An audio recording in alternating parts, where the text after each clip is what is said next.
fazer alguns vídeos sobre segurança de blockchain, falar do problema do double spending. O problema do double spending é um problema que ele sempre existiu quando se trata de dinheiro. Tá? Vamos falar de banco normal. No banco normal, tinha uma conta, por exemplo, tinha R$200. O que era um cheque? Um cheque é um mecanismo pelo qual eu autorizo uma pessoa a ir lá e sacar um dinheiro da minha conta, certo? Eu dou um cheque para você de R$200, você consegue ir lá no banco e tirar R$200 da minha conta. Era um mecanismo bem antigo e cheio de falhas. Porque o que acontecia? O comum cheque frio. Eu dava um cheque, só tinha R$200 na minha conta, eu dava um cheque para a pessoa A, para a pessoa B. A primeira que chegasse no banco tinha autorização para sacar os R$200 da minha conta. A segunda pessoa que viesse no banco ia ter autorização para sacar 200, mas não tinha mais R$200 na minha conta. Então, o que acontecia? Ela tinha um cheque e aquele cheque não servia para nada porque não tinha saldo na conta, certo?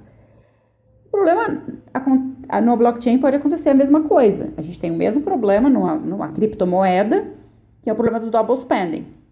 Eu faço uma transação, eu dou os meus R$200 para uma determinada pessoa. Aquela transação, quando ela entra, ela fica lá na fila de transações não validadas, né?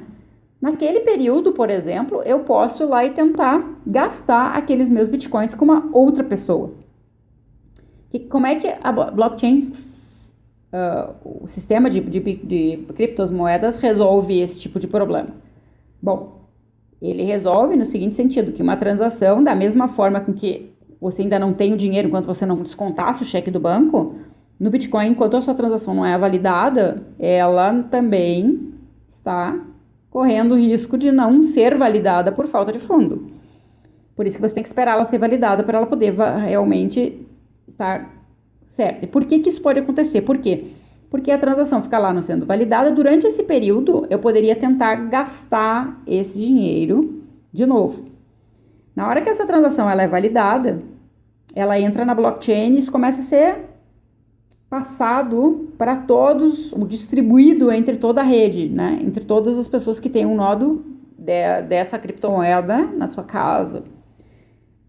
Ao mesmo tempo, eu posso tentar gastar esse dinheiro com outro. Essa transação ela não vai poder ser validada porque ela já tem uma outra que acaba com os meus fundos, da mesma forma que o primeiro cheque que chega é o que ganha o dinheiro. Então, o que acontece? Essa outra transação ela vai entrar e ela vai ser descartada em algum momento, tá? Não é bem fácil de dizer se no blockchain, por exemplo, a primeira que vai ser descartada é a primeira ou a segunda que entrou.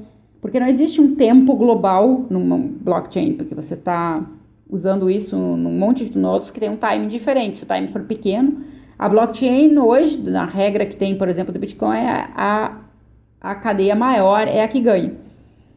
Então, se entrarem duas transações, uma delas vai ser validada e a outra vai simplesmente desaparecer. E assim, não existe o problema de conseguir gastar o dinheiro duas vezes. Só que se alguém, nesse meio tempo, naturalmente aceitou, te trocou alguma coisa, te deu alguma coisa em troca antes da transação ser validada, bom, é como se ela tivesse aceitado um cheque frio.